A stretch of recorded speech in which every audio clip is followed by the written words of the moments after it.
You got an intro? Nothing fun. Do you have something? We need to say our names, that's for sure. So why don't we just say our names and then like... Do we need to say our names? Are we just going to do the thing where we put the names? Okay. We'll just go fast. I'm Danny. I'm Dorianne. I'm Marc. I'm Rodain. Yeah, together we are... QCF Design! Away! So, we want to talk about free-to-play today. We don't want to, we feel we have to. We're obliged. Yeah. Yeah. We're obliged to talk about free-to-play today.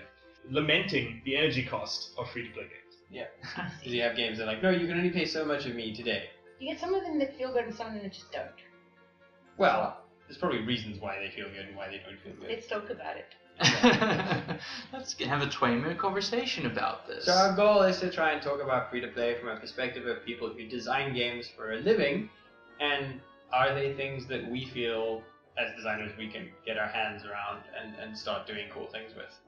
Although something that I've realized, even just in our preliminary chats about this, is that it's very difficult to nail down one example of what free-to-play is, because everybody pays attention to the most abusive aspects of free-to-play, especially on the mobile platforms. You mean like the remake of the game that shall not be named? Where you have to wait 24 hours to destroy a block or pay an exorbitant amount of money? Something like that, yeah. Yeah. And then again, it's like, if you want to play that game, it's okay, right? If you want to play the original, then there are other ways to play that. If you want to play a game that is inherently different. I do agree, because I mean, there's a lot of games like that where you kind of are forced to wait for a day before you're allowed to do anything else, but that's because those games are built from the ground up with that understanding. Depends, because if your turns are like against the machine, like you have a certain number of actions before something happens, that's fine. But I'm thinking now when you say paying for your turns, I'm thinking Triple Town, and that was not abusive. Yeah, but in multiplayer games you always have to be so much more careful. Yeah, multiplayer is a big thing, but I mean Triple Town. I mean that was paying for turns. Yeah, you had a number of turns, and you got those in the beginning. Triple Town is actually really interesting from the free-to-play side because David Edery at GDC, was it last year or the year before? He was talking about how Triple Town wasn't effective enough at being a free-to-play game. Like it wasn't effective enough at monetizing. Yeah, it was like they tried something and it felt like it didn't work. They gave away too many turns. Yeah, so they gave away too many turns. And as a player, that was one of the games where I was like, these guys did it really well. Yeah, but did you ever pay them? Yes, I did. Okay. And then it stopped working on my phone the day after I paid them the money. Ouch. My phone just hung every time I played. Oh, nuts. And I still don't regret the decision. So to me, they did really well. Well, you know what? Maybe with that decision, they got more players to pay who wouldn't otherwise, but they cut out their own whale market. Maybe. Yeah. I'm probably going to get it wrong now because it's a memory thing. It's there was a Gama Sutra article recently that said 1.5% of your free-to-play players actually spend money. And of those, something like 10% of your market, of the payers, are whales that spend more than $10 or more than $20. And they make up something like 70 to 80% of your income. So it's like there's just this enormous amount of money that comes from 0.15%. Yeah. I would love those stats for people who played more than an hour of the game. Yeah. That exactly. I think They would be very should be divided that way, yeah. And it's like how many people played for like 4 hours but then didn't buy something. I'm going, well, are people actually having fun? Well, it seems like that's not always the decision. It's not a point on the decision. You know, a lot of people justify it by saying, well, all these people are playing these games, therefore they must like them. Yeah, the idea that good business automatically means good game design. If you hooked people, suddenly your game is now good.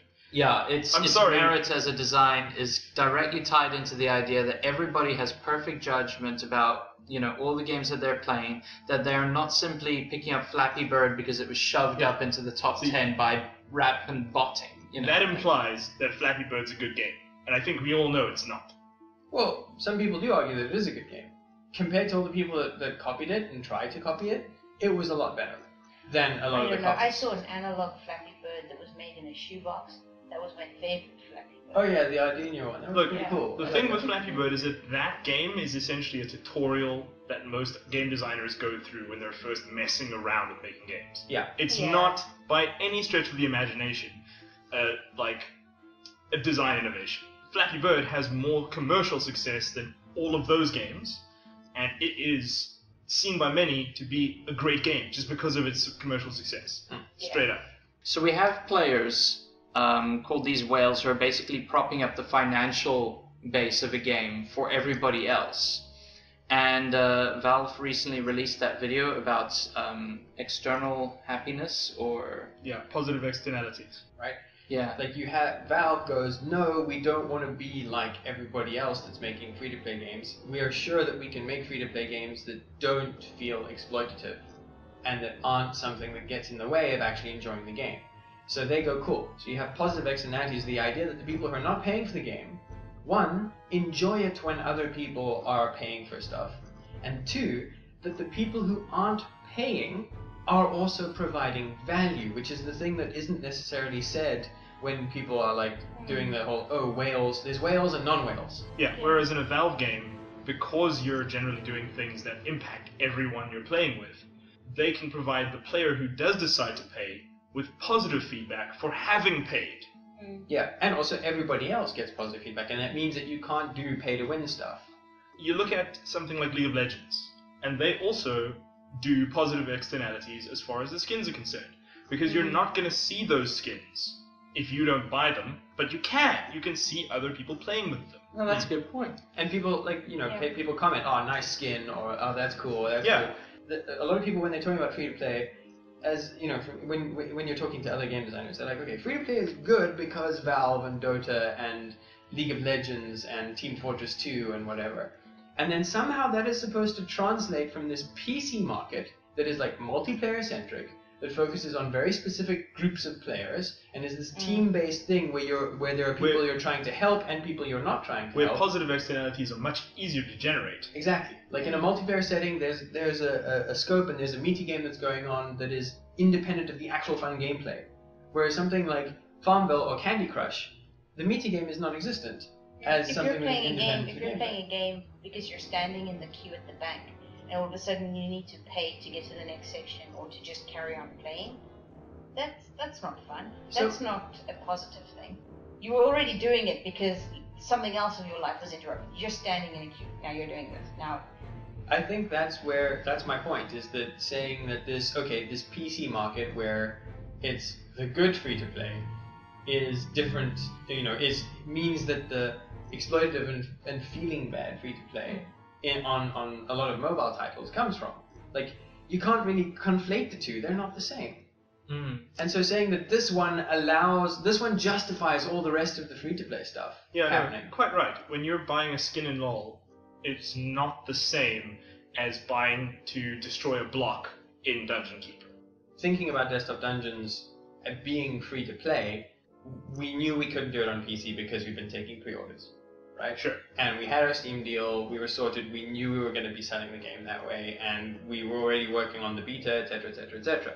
But as soon as you start going into the mobile market, suddenly you actually have to compete with free-to-play. And you have all these games where loads of people are downloading them because they're free. Yeah, it's much easier to get onto the most played or featured chart when you're free. Yeah. Because most played, even if people play for 2 minutes, they still play more than generally a game that has to be bought. Yeah. So that thing that people say, that free-to-play is good for discovery, is technically true because it lowers some of the barriers. People don't have to buy the game up front. It also means, but it's not a panacea to getting people to be aware of your game. You still need more focus, you still need more like visibility on people knowing, oh hey, Desktop Dungeons is a thing that is coming out on iOS, it's coming out on Android. Yeah. So we were thinking of doing the secondary currency, where you have certain buildings that can only be upgraded if you pay, say, an extra something on top of the normal upgrade cost. So what this would do is limit the number of classes you have access to.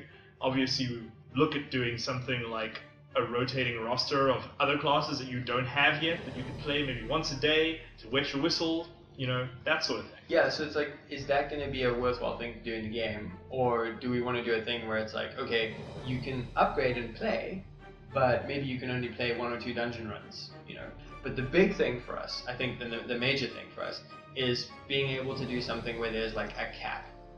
Well, this is the thing. Well, the big companies, the companies that are making the most money off of free-to-play, they specifically don't have a cap.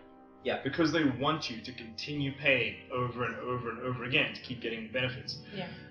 What we're looking at, even if it is just the fact that our kingdom has a finite number of buildings, that would put a cap on how much you spend. But what if we were to make a cap that just said that once you've spent X amount of money, the entire free-to-play thing falls away and you now own the whole game?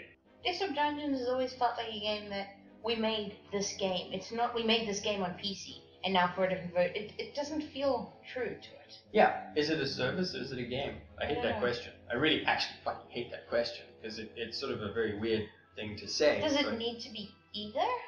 Well, if it's neither a service nor a game, I wouldn't buy it. Anyway, so thank you for joining us. This has been QCF Design talking about free-to-play.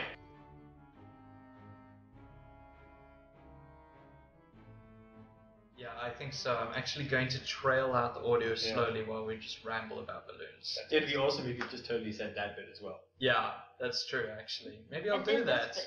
Yeah, and this bit Okay, as we well. can really- Actually, So we we'll could put just... this bit after the credits. I want the balloon. So how long did that run?